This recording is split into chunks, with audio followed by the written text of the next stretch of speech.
Okay, this is part two of the All Lives Matter movement stuff, Um, when I left off, I was talking about how we don't want to sit down and talk, and how we don't want to engage in the one thing that can probably change it. Because, if you sit down and talk to people, you're going to learn a few things. You're going to learn a lot of things, and you're going to understand that these movements, they're not pointless. But if you're going to be there, you need to be there for the right reasons. As I said in the other video, I'm only going to be there for hot chicks. I have no need to be there.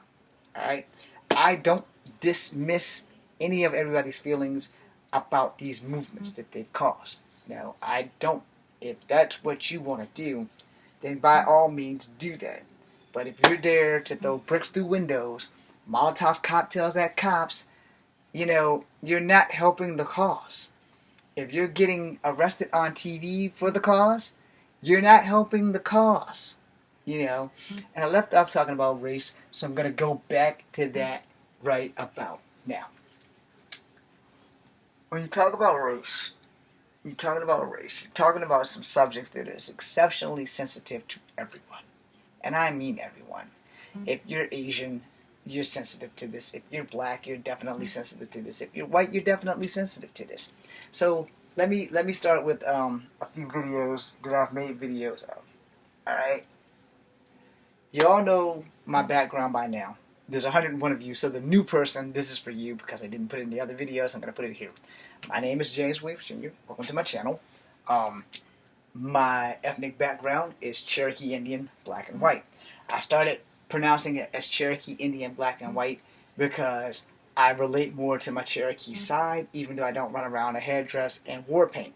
But I also relate to that because no one else in the family is really absorbing our entire heritage. Most of my family on both sides just want to acknowledge their blackness, where I acknowledge all three. As I've said in many of these videos before, I'm the only person I know for sure who does not have the right to be a racist.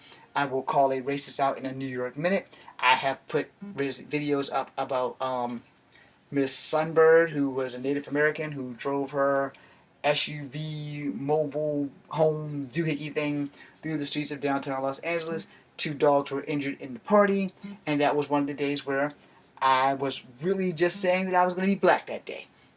Another time with another Native American, a young Native American lady slit her son's throat and tried to blame someone else. That was a day that I really didn't want to be Native American that day. So for that day, I was black also. So when those black kids went over to China, whose parents were rich, and they decided that we're going to steal these shades, instead of, those aren't Gucci by the way, instead of paying for it because we have money, that was one of them times where I was going to be Native American that day. And when something else that black people did, I was going to be Native American that day. Now, the good news is, everything that I've reported about white people, I will never be white. I will be high yellow, but I will never be white, so I'm good. So 9 times out of 10, I mostly go with Cherokee. I feel more Cherokee, and I've had racist incidents with Native Americans. I have had the you're not pure blood talk, so stay away from our daughter. Yeah, I've had that talk. It wasn't his daughter, but he was pretty much in charge of her, and his exact words were, "Don't talk to her. You're not pure blood." And my great-grandmother, who was pure blood from the Powell Heights Reservation, never ever explained any of that shit to me. Ever. She also died when I was 12. So I had 12 years with her, and in 12 years, all she ever told me was Native American stories about her and her brother. And not being able to go to, like, the all-black or white school and how they had to get segregated and all the other stuff. And we all know that Native Americans didn't really have their rights until 1924, even though this was their country. Alright, so that being said, technically the only true Native Americans was the second generation of Native Americans, because the first generation of Native Americans came out of Asia, through Russia, hit Alaska, splintered off. Alright, we're done with the history lesson. So when you're going on race and you're going through racial stuff, the thing with racism is that, we have these matter movements for a reason. Because we feel that we have been overlooked, or underlooked, or stepped on, or spit on. So again, we're gonna flash back to a video I posted. It pissed me off to no end because there was a young black man, younger than me, and he was attacking an elderly Chinese man in San Francisco and wouldn't let him get his cans. And there was like 9 other black people who did absolutely nothing. That video is here, by the way, somewhere. And it hurt me to no end. Now, when my crush, ZZ, did the same thing, and I was like, okay, so she showed it. So she knows how I feel. And she's like the least racist person either. So, you know,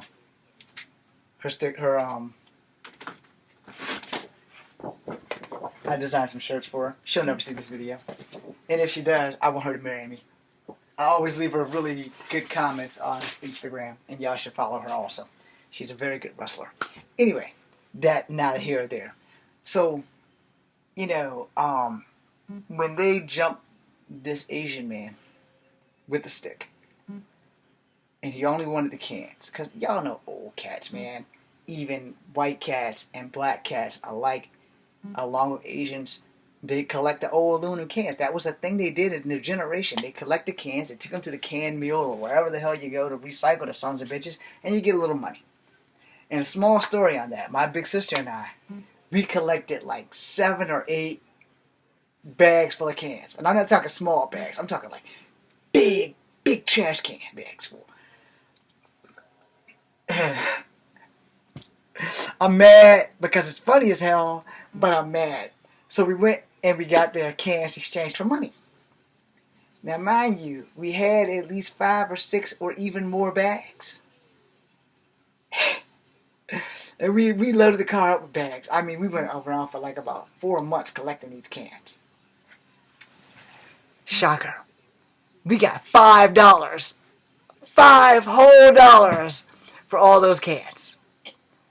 And I was hot.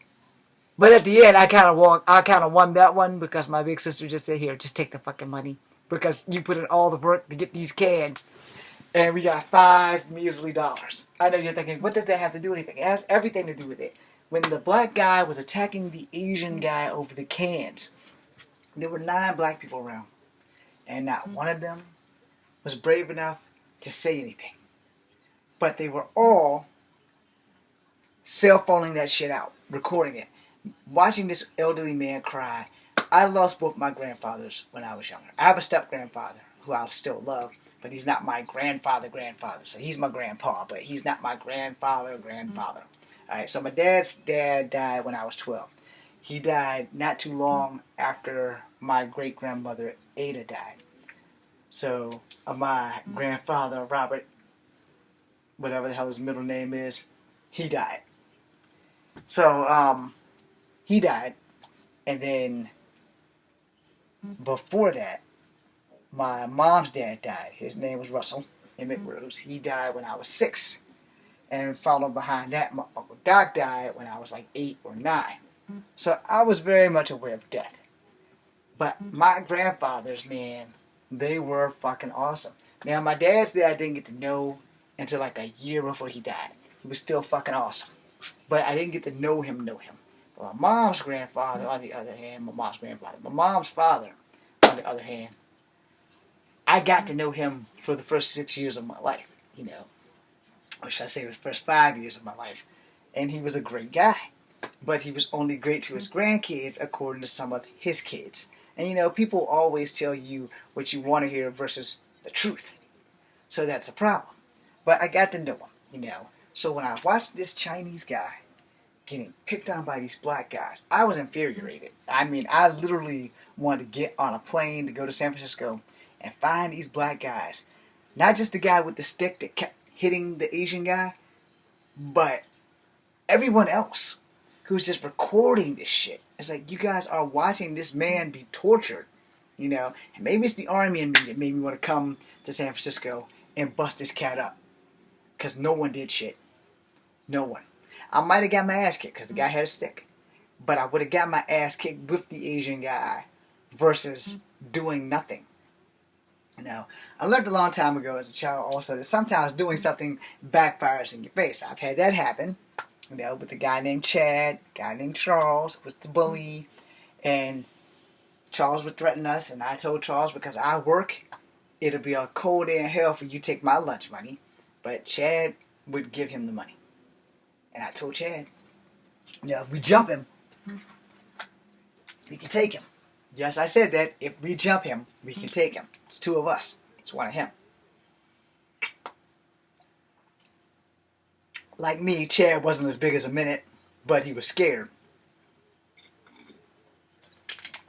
I still ain't as big as a minute, but I won't scared, because I have reached fuck it, And I told him, you're going to have to beat my ass every day to get any money from me, because you're going to have to rob me to get it, because I'm not just going to hand it to you. You're going to earn that shit. And so that never boiled over to anything else other than me being bullied in school and to the 11th grade. This happened in Miss Kruger's class in the 10th grade. So, shout out to Miss Kruger. Shout out to the good teachers, not the bad teachers. All the bad teachers suck rocks. Anyway, so, sorry, a little emotional. After that, you live and you learn. Before that video, there was a black guy who attacked an Asian woman on the subway in New York. I made a video about that. It's here somewhere. To save time, just go look at that. But that also hurt me because, one, you're a guy. Two, why are you attacking the woman on the bus because of something that she didn't get an option in? No one gets a choice at what ethnicity you're born into. No one. But this black guy who had an accent, like a Jamaican accent, so he might have been from Jamaica, Queens, and he was picking on this lady. She was wearing a yellow raincoat, and kudos to her because she had an awesome-ass flying dragon, because apparently he did something to her. I don't remember, but the video's here. And somehow or another, she came back with her little yellow raincoat, and she flying dragon kicked the shit out of him. And I think she just nicked him. But then there was another fight, and everybody's like, she's a girl, why are you fighting a girl? And some guys are just pussies, so they have to fight girls to make them feel like they're men. That's that. Now, moving on, there was other racist incidents. There was an incident with a white man who chased down a Chinese woman and tried to spray her with Lysol. And then recently I watched, I don't know how old the clip was, but I seen it on YouTube. Some people set an Asian lady on fire. She's like 92. So if you're badass enough to attack an elderly person, you're a piece of shit. Alright? I'm sorry. If I've offended anybody with that, and you happen to be the person who attacked the elderly Asian woman in New York, you're a piece of shit. And I don't care who that offends. You're a piece of shit. If you have to beat someone's grandparent down, you are a piece of shit. Let me say that one more time, just in case anybody's watching that's a piece of shit. If you have to beat down an elderly man or an elderly woman and try to set her ass on fire because of the color of her skin or her ethnic background, you're a piece of shit. Can we all say that together? You're a piece of shit. You're a piece of shit. You're a piece of shit. Alright, now, let's get back to these all live matter things. When you join these clubs, if you would, you need to watch the people in your clubs. Because if you're with someone who's diabolically trying to fuck the shit up, you need to report that to the main person in charge of your clubs and get them the fuck out of there.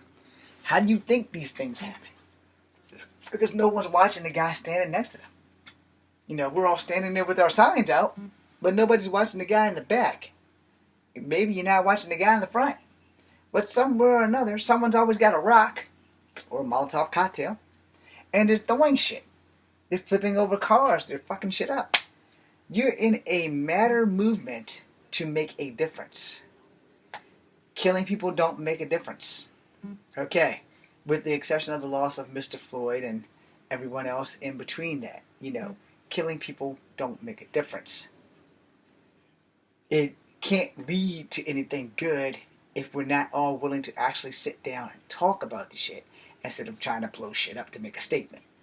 I'm going to have to make a third video. Y'all know that, right?